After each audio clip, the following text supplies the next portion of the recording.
Shabbat Shalom, ravi de vous retrouver pour le cours hebdomadaire du Zera Shimshon. Je vous rappelle que ce jeudi soir, Bezrat Hashem, il y aura la Hinoula du Zera Shimshon. Rendons-lui hommage en cette soirée, ceux qui peuvent faire une étude, une Seouda, Tavo Alechem Bracha. Nous sommes tous des Talmidim du Zera Shimshon. Rendons-lui en cette soirée rendons-lui honneur. Et, voilà, il apporte, je pense, beaucoup à chacun d'entre nous, à tous ceux qui étudient, qui ont le mérite d'étudier le Zera Shimshon. Alors, petite Dvar Torah. Il y a une marque loquette. Donc, dans la paracha, on parle de le fait de prendre un roi, qui a une mitzvah une marque loquette dans la moi, mais une mitzvah de prendre un roi pour le peuple d'Israël. Alors, Amar Rabbi Yehuda, Amar Shmuel. Maintenant, le Zera Shimshon, il revient, comme on parle du roi, il revient sur la royauté du roi Shaoul. Il dit, Amar Yehuda, Amar Shmuel, il dit que l'Agma ramène dans ce tas qu'il y a deux raisons pour lesquelles la royauté de Shaoul s'est estompée. Il y a deux raisons pour lesquelles la royauté de Shaoul s'est estompée. Première raison, rapportée dans l'Agma, il dit que Shaoul c'était quelqu'un de parfait, quelqu'un qui n'avait pas, entre guillemets, comme on dit en français, qui n'avait pas de casserole. L'Agma dit que celui qui n'a pas de casserole, finalement, c'est pas bien. Pourquoi c'est pas bien? Parce que le jour où il souhaite un peu, entre guillemets, changer d'attitude, il peut avoir de la gava, se montrer orgueilleux, et du coup on lui rappelle, tu sais, rappelle-toi d'où tu viens, rappelle-toi ce que tu as fait, etc. Donc quelqu'un qui a des casseroles, entre guillemets, c'est un gage sur lequel peut s'établir sa royauté, parce que il va garder, entre guillemets, la tête froide en toutes circonstances, de peur qu'on lui rappelle ces différentes casseroles, entre guillemets. Ça, c'est le premier avis. Deuxième avis, ça c'est ramené dans un passage un autre passage du Nar, c'est que quand Shmuel, quand Shaoul il a été intronisé roi, il s'est passé que le peuple ne l'a pas raccompagné jusqu'au palais. Donc ils ont manqué de respect finalement au roi Shaoul. Ils ont manqué de respect. Et Shaoul, il n'a pas tenu rigueur. Il a été mochel agvodo, comme on dit. Il a été mochel agvodo. Et ben ça, l'Agma a dit, un roi il n'a pas le droit d'être mochel agvodo. Il n'a pas le droit de pardonner sur un manque d'irrespect. Tu n'as pas le droit de pardonner. Puisque tu as pardonné, ta royauté s'est arrêtée. Donc d'un côté, on dit parce qu'il n'avait pas de casserole. Et du coup, à la fin, il y a toujours une histoire qui fait que comme tu es parfait, tu vas, entre guillemets, tu vas réagir à une certaine situation à un moment donné qui va te faire, on verra, l'histoire le racontera, mais qui va faire que tu vas sortir de ton cadre et que du coup tu perds la royauté. Deuxième avis, c'est effectivement que il a été mochel agvodo. Le Zera Shimshon il dit qu'en fait c'est une seule et même raison. Il n'y a pas vraiment de marque loquette. La vraie raison, c'est qu'il a été mochel agvodo. Il a pardonné dans l'histoire sur le fait que quand ils n'ont pas ramené Shaoul, qu'ils n'ont pas raccompagné, le peuple ne l'a pas raccompagné. En fait, c'est ça la vraie raison. Maintenant, alors à quoi sert la deuxième raison? Elle vient renforcer la première raison. C'est-à-dire que comment tu as pu, elle veut dire en fait, comment tu as pu pardonner alors même que tu n'avais pas de casserole.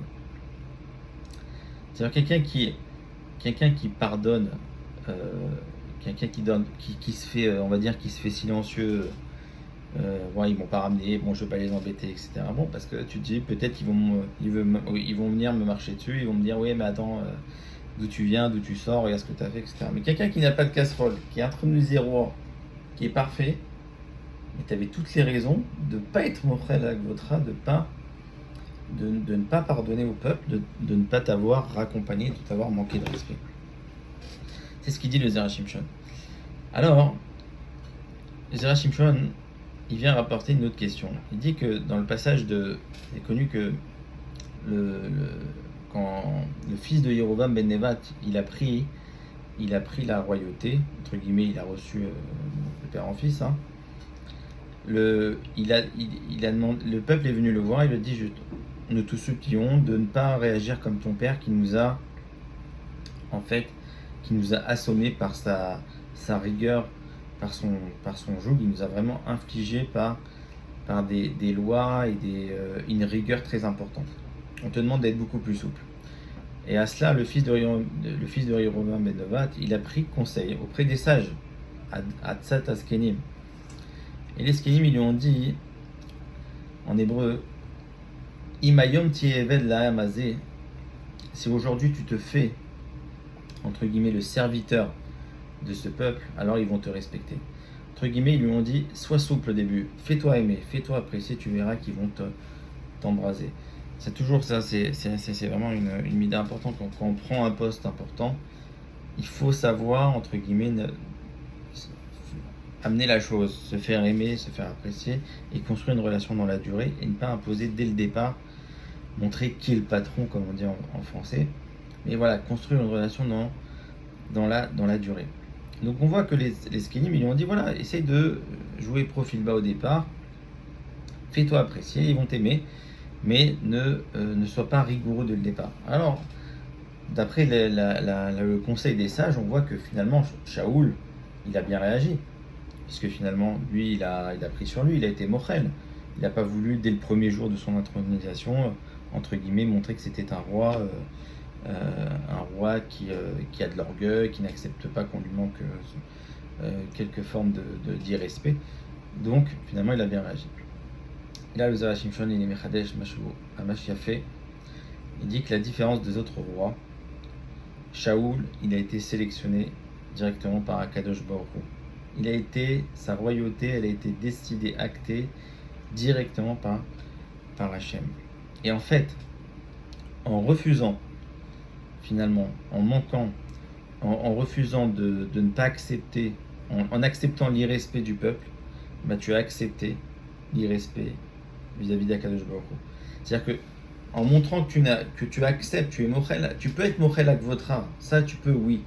Mais quelqu'un qui a été désigné par Akadosh Baruch Hu et qui est mochel sur son kavod, c'est comme si il manque de respect vis-à-vis d'Akadosh Baruch Hu. C'est comme si eux, indirectement, lorsqu'ils n'ont pas accompagné le peuple, puisque Shaoul avait été désigné par Akadosh Baruch Hu, ils ont manqué de respect, non pas à Shaoul, mais à Akadosh Baruch Hu. Et ça, c'est inacceptable. Et ça, Shaoul, il n'aurait pas dû l'accepter.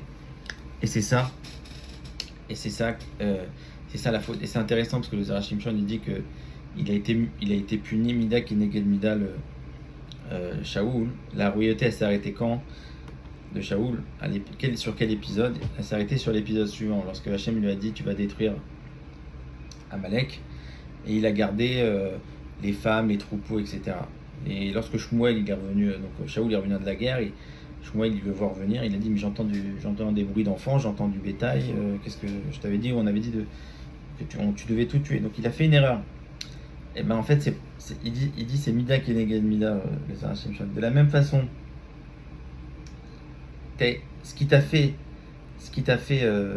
tu as accepté au départ, c'est-à-dire d'être mochel, tu as été merachem, tu as été miséricordieux, bon c'est bon, ils m'ont pas raccompagné, c'est pas grave, je tiens par rigueur. Bah finalement, tu vas faire la même chose, l'histoire va se répéter, tu vas avoir finalement de la pitié pour les animaux, pour les femmes, les enfants, etc. Tu vas les garder en vie, et c'est exactement ce qui va te faire perdre la royauté. Ouais, je vous souhaite un Shabbat Shalom et une bonne Iloula du Zera Shimshon. Shabbat Shalom.